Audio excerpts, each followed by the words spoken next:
Good morning. I am Saini at the University of Canberra. I'm in my weekly conversation with Michelle Grattan about Australian politics. Good morning, Michelle. Hi, Deep. Michelle, the citizenship fiasco continues. In fact, it has grown. Stephen Parry, the President of the Senate now, has had to resign because he's admitted that he's a dual citizen. And that comes on the heels of two other ministers, National Party ministers, having to resign. This whole situation is becoming quite an embarrassment for the country. Now, Stephen Parry's case is particularly troubling in some ways because while this was going on, he waited so long to reveal his own status. And the questions are being asked, who else knew, who else he had shared this information with, and if he had, why wasn't it more openly shared with others? And if he hadn't, why not? What do you think are the implications of it? And what are his colleagues and the Prime Minister thinking about it?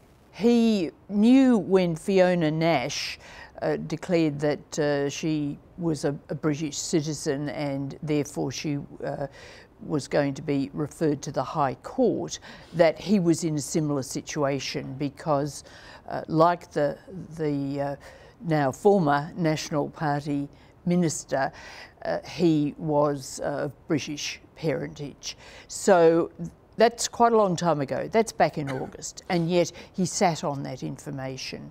Now, what's come out now is that he actually shared his circumstances with some colleagues, including a cabinet minister, Mitch Fifield, and yet nothing was done.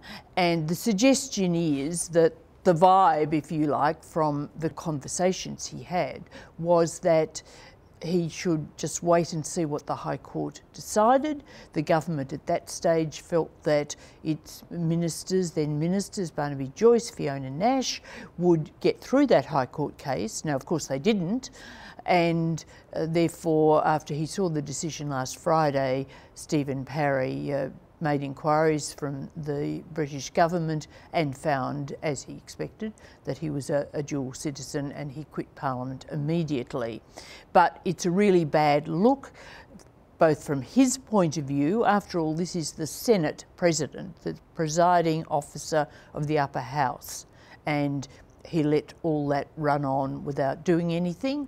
And now we know that others knew too. Now, why didn't they say he should have quit earlier, or he should have outed himself earlier and gone to the High Court?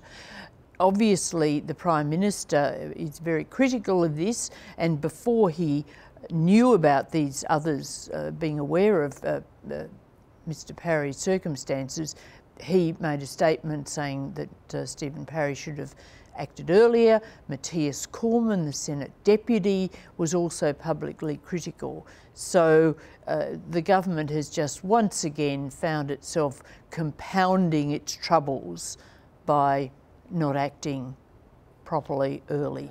And now, of course, this is beyond just simply the public perception. It's beyond the optics. Government is actually currently, at this moment, in a minority situation in the lower house with Barnaby Joyce being ousted.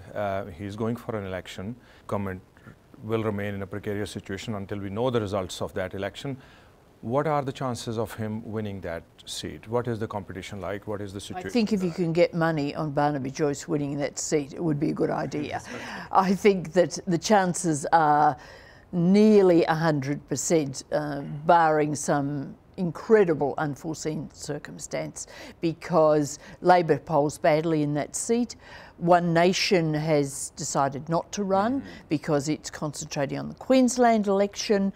The Shooters, Fishers and Farmers Party, which has done quite well in recent state elections, very well in state elections actually, has also decided that it wasn't prepared and it's keeping out of the field. So while there'll be candidates, Barnaby Joyce will be a mile ahead.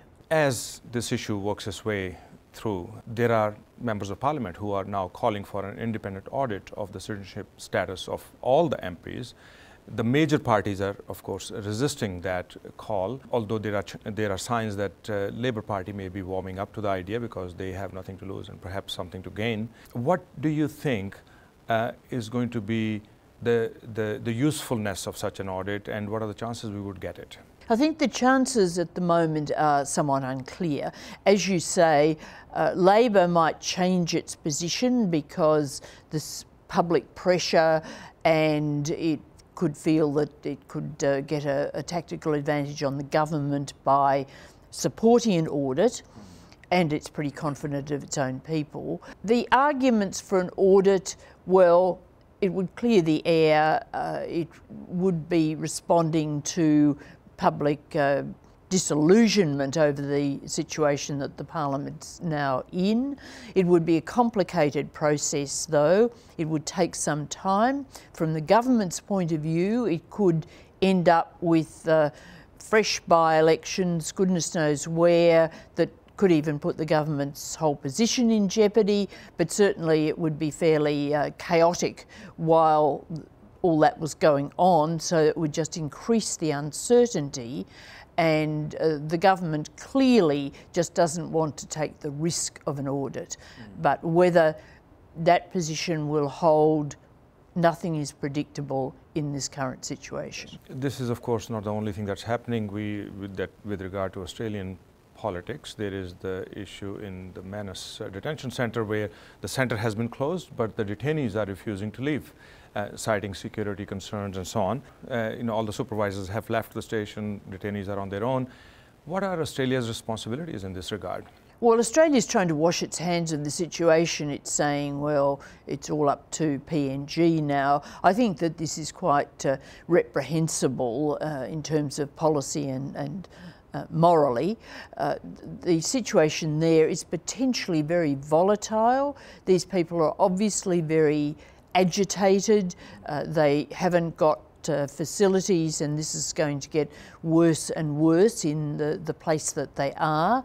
And I think that really the Australian government needs to re-engage, that there need perhaps to be negotiators sent in to try and get some sort of short-term solution in persuading these people to move. I think that more has to be done to speed up the process with the Americans to try to move people there under the agreement that President Trump is supposed to honour.